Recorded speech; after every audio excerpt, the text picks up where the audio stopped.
Well, howdy. Today I'm going to go over how I set this beast up to run the Hoka Hey. I'm going to first go over how I set it up because I was going into this run pretty much blind. I heard some things about it. Some of them's right, some of it's wrong, but I set my bike up accordingly. Then after that I'll go back over it and I'll let you know where I was right, where I was wrong, mistakes I made, and what would have been some better choices. But overall, I can't really complain because I did finish this one. So I am a Hoka Hey rider. Now before I get started, I want to take a minute and give you a little bit of background of the Hoka Hey, since it's a very unique event, and the unique rules of it is why I did some of the decisions I did as we go along. Okay, there is a Wikipedia page for it. It mostly focuses on the early days of it when it was a competition for money.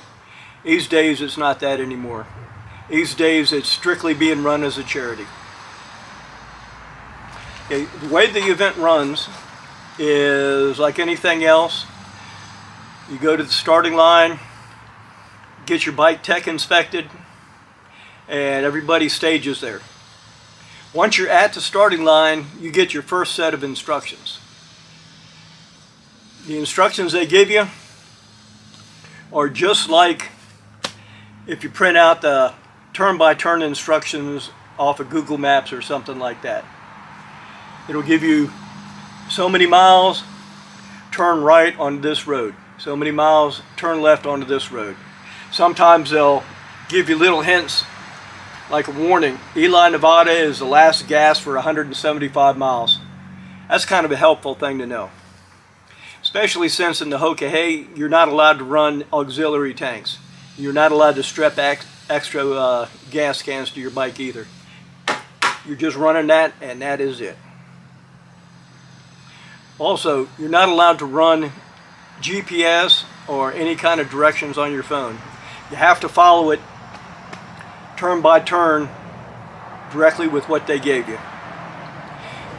Now it's only going to take you as far as checkpoint 1.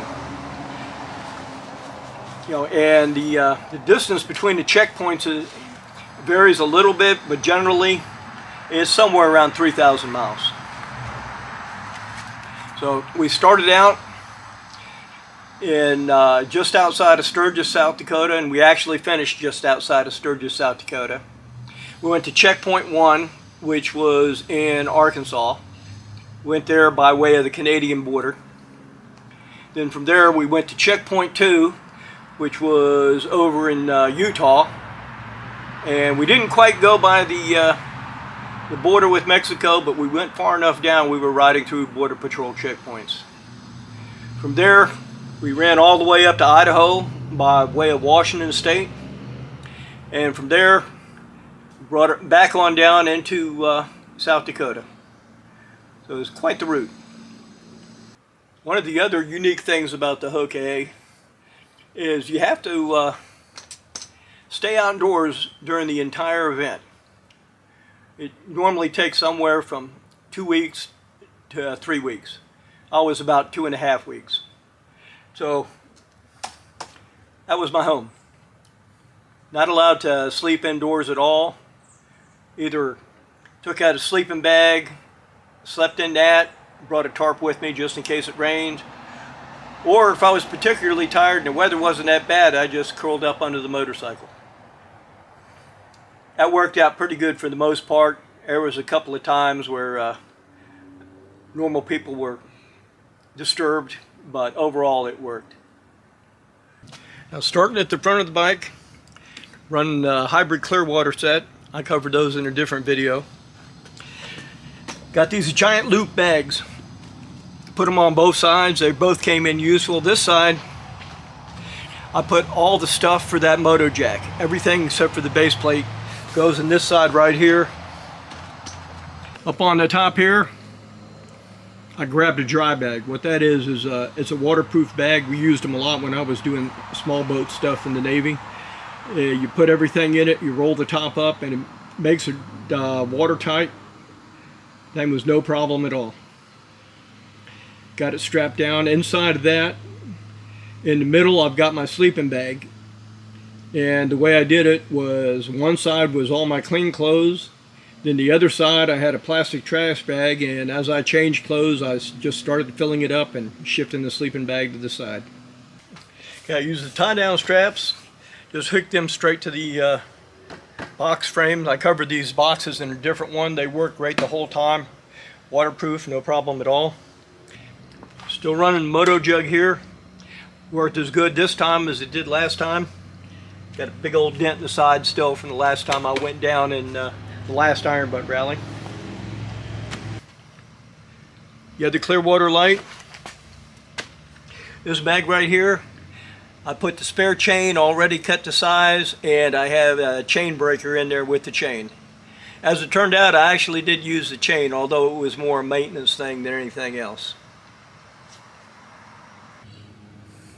Now, I read something online that we were going to be crossing grass and things of that nature. That was bad information, by the way. We didn't. But remembering how bad my last tires handled off-road, I decided to run a set of Midas EO7 Plus Dakars. Now, I'd read the Dakar were made out of the same compound as the original EO7s, and those things are well known for lasting a long time. Well, they evidently ain't made of the same stuff, because they did not last that long, and I went through 2 sets of it during the course of this rally, or during the course of the Hoka Hey Motorcycle Challenge. And navigation was a bit of a challenge. Like I said, they just gave us these sheets, and we had to figure out what to do with them. Well, you can't really ride down the road with them in your hand, and since we're going to be outside in all kinds of weather, they kind of needed to be protected. I came up with a couple of different ideas about plastic binders, things like that. None of those worked. And so what I finally came up with by day 2 was I just took it, folded it up, stuck them in the top thing here, just covering as many miles as I needed to. Well, this got it organized so it wasn't going to fly away on me. But this really wasn't working for me as far as the actual navigation and stuff. Because this sits really close to me, and you got to be looking almost straight down to see this stuff. And you really shouldn't be doing that when you're riding a motorcycle on all the switchbacks and whatnot that they had us routed through. So I saw one of the ladies that was riding do something else, and I shamelessly copied it off of her, and it worked really good. So what I did is I took this information, took the miles, the turn, what road I was going on. I took myself a dry erase marker,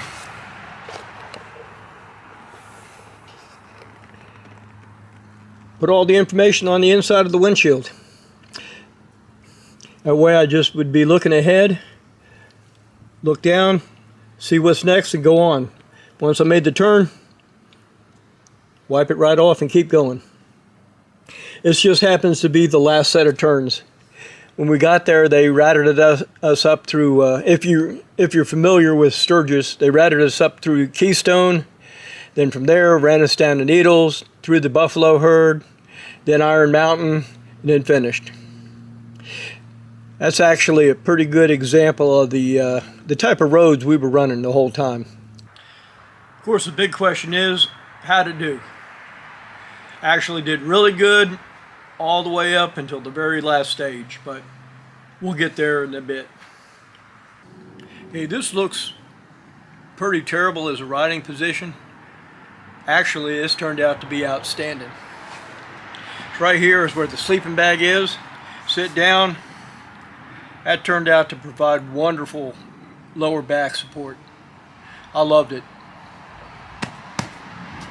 I'm not going to need this in the Iron Butt Rally, but I'm going to be sorely tempted to throw this on there just because that was so comfortable. But if I do run one of these, or next time I run a Hoka Hey, it's going to be a lot smaller. This was way too big.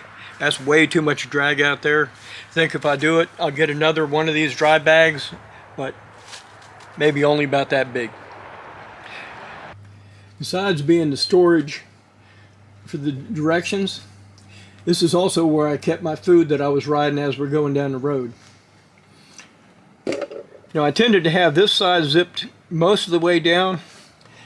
This side just far enough that this wouldn't flap and the air wouldn't get in it, which meant I was kind of opening it like this to dig out cheeseburgers and whatnot.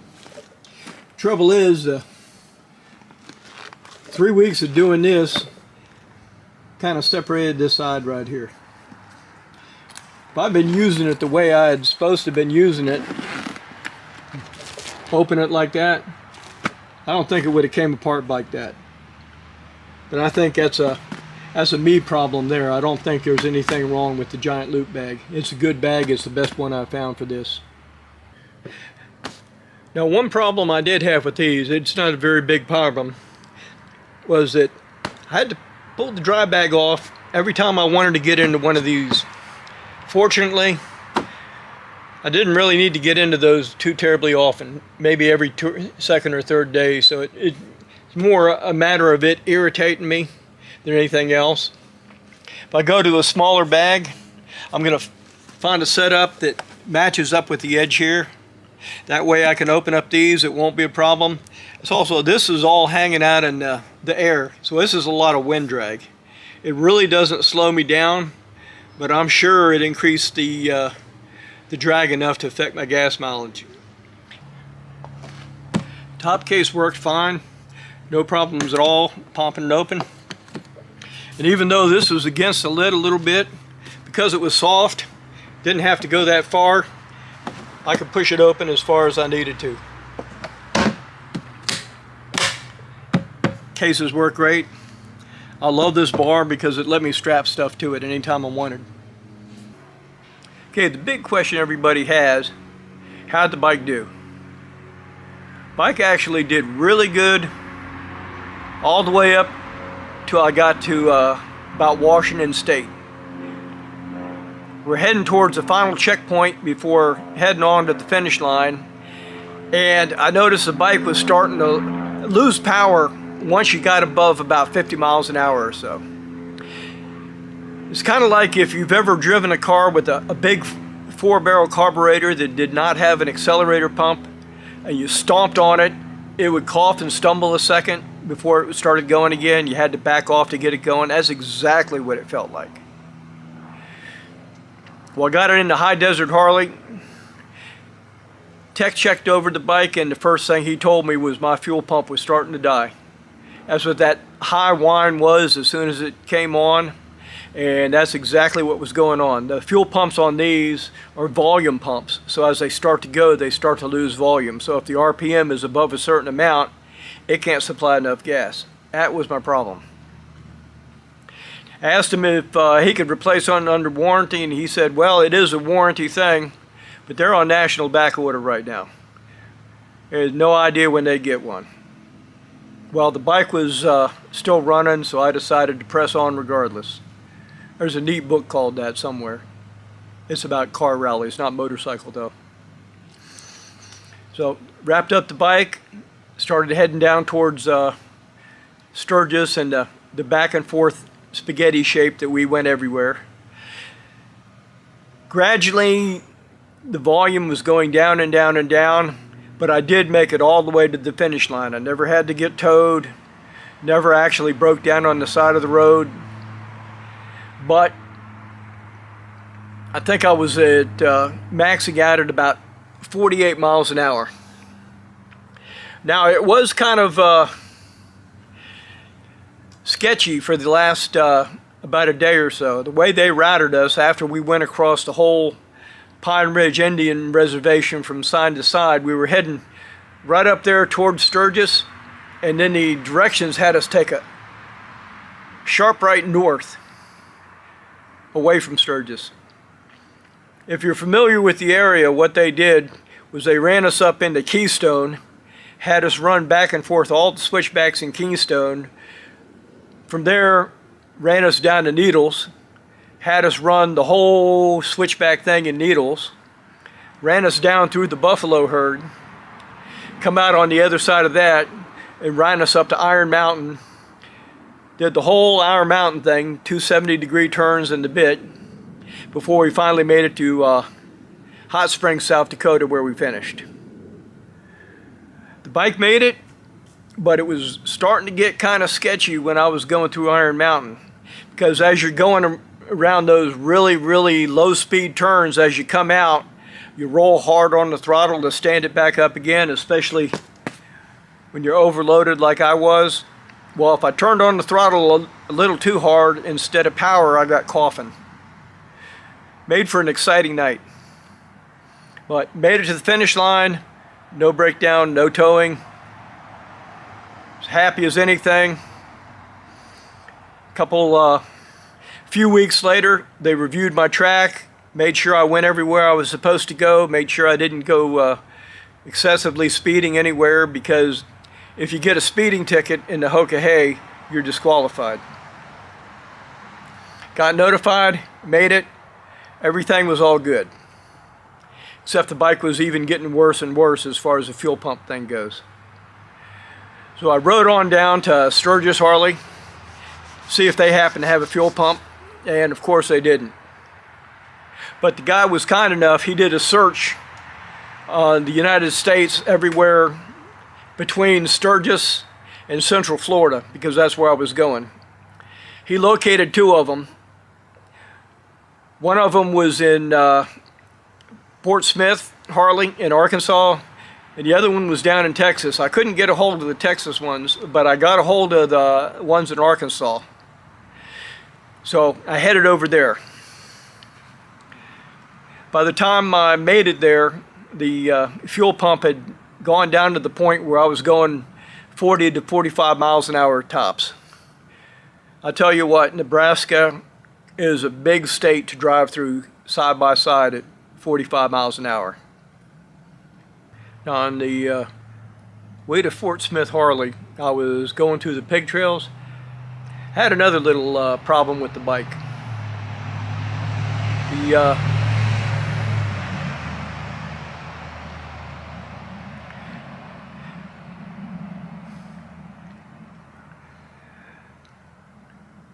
Now on the way to Fort Smith Harley, while I was riding through the pig trails, I had another little problem with the bike, besides the whole power cutting going around the corner thing. The rear chain had stretched to the point where I had hit the limiters. And I figured when I got up to the Harley dealer, when they're doing all their other stuff, I just have them put the chain on it too. Well, when I was going around one of the corners, the bike threw the chain into the middle, in between the wheel and the sprocket, and that kind of caught me off guard, and I went off the road a bit and wound up down in the ditch. Bike's okay, I'm okay, but this is a real heavy bike to get out of a ditch. I wound up being able to put the chain back on it. It was just like putting it on my mountain bike. There was that much slack in the chain by this point. And dropped it into first gear and just kind of walked it to the end of the ditch where it got shallow enough I could get back on it and ride it up and over. Continued on. Was going around another set of corners, and same thing happened again, except this time it threw the chain going into a U-turn. If you've ever been through the pig trails in Arkansas, you understand what that's like.